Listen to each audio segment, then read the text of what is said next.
And we left off, and there were about 6,000 members of the Christian church at this point in time. And they have gone out from Jerusalem, and they are starting to tell people about Jesus. And so what has happened with these 6,000 people that are still in Jerusalem, or the ones that are still in Jerusalem, is that the 12 disciples can't take care of all of them by themselves, because the fact that the disciples have now become apostles, and apostles do what? They go out. And so they go out, and all of these people that are in Jerusalem, they needed some people to stay in and to take care of them, because a lot of them were widows, a lot of them were children, and they just needed people that were there. So they got this group of 70, and these 70 people were called the deacons. And so the deacons were called to, and today in the Presbyterian Church we have deacons. And in the Lutheran Church, we have deacons, and they're called to word and service, where the apostles would have been called to word and sacrament. And so that's the two difference there. So word and service. And so what they did is they stayed around close, and they made sure that everybody was taken care of. So these 70 people, these 70 deacons, needed to have someone in charge, because it's always good to have someone in charge, someone you can blame when something goes wrong. And also someone that you can lift up when something goes right. And so the person that they all voted to do that was Stephen. And so Stephen was there, and he was the leader. And it's so interesting, because they don't often in the Bible talk about the way people looked, but they always talk about him like he had this serene face. And it's almost like when you read about Stephen, you automatically hear the little da-da-da, that kind of, I don't know, go back and look, because every time they talk about his face and how gorgeous it is, and you just have to hear music from cherubs. I don't know. But so Stephen was there, and Stephen led them. And so you would think this was a good thing, wouldn't you? That they had Christ out there, and Christ's followers were doing things. But again, the Roman people didn't like that, and the Jewish people didn't like that. And so what the Jewish people did, is they started saying that Stephen is saying things against Rome, and so they started getting this big political uproar. And so they sent to Rome, and they said, you've got to do something about this, you've got to stop this. And so Rome sent people to come stop that, and they got Stephen. And they said, we are going to persecute you. In fact, what you're going to do is stone you. And so they put Stephen down on his knees, and Stephen is praying to God the whole time, and they stone him to death. But this is the very first time that we see Saul, who turns into Paul. So at this point, Peter is in charge of the church, and Saul comes in as a Roman person, and what they do is they put all of their cloaks down at Saul's feet, which is so interesting, because it was cloaks that they put at Jesus' feet when he came in for Palm Sunday. So now they're laying their cloaks down at Paul's feet, at Saul's feet. So Saul sees that this is, Stephen gets killed, and they think, oh good, now they're not going to have leadership here. This is a great thing. This is what we want to have happen. And so they have Saul, and he goes back to Rome, and he says, look what I've done. And so he decides that he's going to come back, and if you go through all of that chapter, all he does is go through and he kills Christians, and he gets other groups to go kill Christians, and it's not a really pretty thing. And so he's going to Damascus, and as he goes to Damascus, he's got people with him, and he's going to go in there, and he is really going to just annihilate anybody that believes in Christianity. And this is where that, they say it's a light, that it's lightning, all kinds of things. They say he gets knocked off his horse, and he hears this voice. And this voice says, Saul, Saul, why do you persecute me? And Saul goes, who's talking to me? And he says, this is the Lord. Why are you doing this? And then it says Saul's eyes were open, but he couldn't see. And I thought about that. They were open that they couldn't see. Our daughter, Tally, when she was about 2.5, she was a really good talker, but she wasn't very tall. And she got out of her bed one night and she came into our room and it was really dark. And I could hear her, you know how moms automatically know when a child's in their room. And I said, Tally, what's wrong? And she's standing inside the doorway, but not quite to the bed. And she goes, Mom, I can't see where I'm looking. And that's what I see going on right now with Saul. He can't see where he's looking. So these are where the parallels with Jesus just keep coming all over the place. So he doesn't know where he can't see where he's looking, and he's taken to this place for how many days? Of course. How many days was Jonah in the whale? How many days was Jesus in the tomb?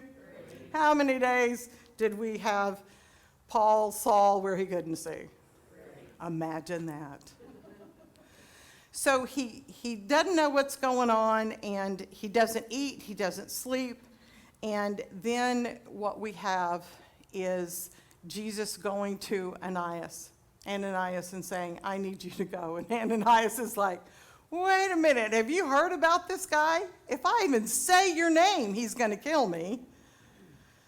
And Jesus is like, you need to do this. Have you ever had anything in your life that you just didn't want to do, but you knew you had to do it? Those are hard. And Ananias tried again to get out of it. And Jesus said, I need you to go. So he went, and he put his hands on his head, and the scales fell off. Now, I want you to think about the scales. Scales go with big fish. Jonah was in a big fish. Scales are with fish. And if you remember, the early Christians would draw half a fish in the sand, and another Christian would draw the other part of the fish because they couldn't tell people that they were Christians because they'd get killed. So there's another fish part there. Did you know that even today, if you're a kosher Jew, you can't eat a catfish because catfish don't have scales? And Jewish people can only eat fish with scales because catfish are scavengers, and so they eat all kinds of things. Just a little sidebar there on catfish and kosher meals. So the scales are on his eyes and they fall off. And suddenly he changes from Saul to Paul, and he does a complete 180. So when in your life have you ever changed your mind completely about something? So I just got back from a family reunion with over 30 pews. Can you imagine how loud that was? I tell you. So we were all together. Some of them are Boutiers. I mean, they weren't, and we had some Perez's there, and we have Hernandez, but they're all from these Pew roots, all of them that were there. And so as we're there, I posed this question to them. I said, what is something that you started out being really headstrong about and you changed your mind completely? And so one of the people said, well, I was raised where dogs were kept outside, and they were kept on a chain, and they just never came inside. And he said, but now I think they need to be inside because dogs need to have love, and obviously they have to go outside at some point.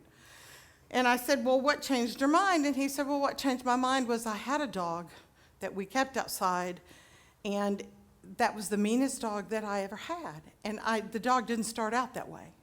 And so I had to figure out what made that dog mean. And what made the dog mean was it never had the people to love him. That we went out there, basically, and gave him food and water twice a day, and we pet him then, but that was about it. So I started thinking for myself. I thought, well, what is it that I didn't think I liked and that I've changed completely? Now, I grew up in Arkansas, and we were the only team in the SEC? No, Southwest Conference. And everybody else played Texas. And I grew up with this song that came out of my dad's mouth. every single Saturday from September through December. And it went like this. I don't give a damn about the whole state of Texas, whole state of Texas, whole state of Texas. I don't give a damn about the whole state of Texas. I'm from Arkansas, pig suey. So I grew up not giving a damn about the whole state of Texas. Welcome to Texas. No. So, where were two of my children born? In Texas. Where, when I started looking, do I want to go back to Texas? So yes, I have changed completely about the state of Texas. But so many times where we're raised comes with it things that anchor us, and to look at those and really think about where we've gone 180. So I asked my family, and these were some of the topics that they said they had changed on. Some of them said that they had changed and done a complete 180 on abortion. They had done complete 180 on capital punishment, on gun control, on pacifism versus military, on interracial marriages, on sexuality. I mean, we had some really hardcore conversations. But our family has made it safe for different people to have different opinions. Because that's what God has done, is created all of us. And all of us have scales on our eyes. And all of us are asked to examine what our scales are when they come off. And there's going to be some things that we probably will make 180 changes about. And that's what I lift up. If you come up and say, I don't like the state of Arkansas, I would like to have a conversation with you. And you might not change your mind, but you might. But I don't know where you fall on any of these. And where you fall, it's very respectful because it's where you are. There's not a right or a wrong. But what I do ask is that if you feel real strong about an opinion, hold on to that, and at the same time listen to the opposite side. Because you might have one or two little scales fall off and go, I hadn't thought about it from that way. We are called first and foremost to love our neighbors as ourselves. And our neighbor's not always going to have the same opinion we have, but we are called to love them and to respect them. We can do it in my Pugh, Boudier, Hernandez, Perez, whatever other last names there are families. And I know we can do it in this church family too, because more than anything, we are rooted in the love of Christ, to love our neighbor as ourselves.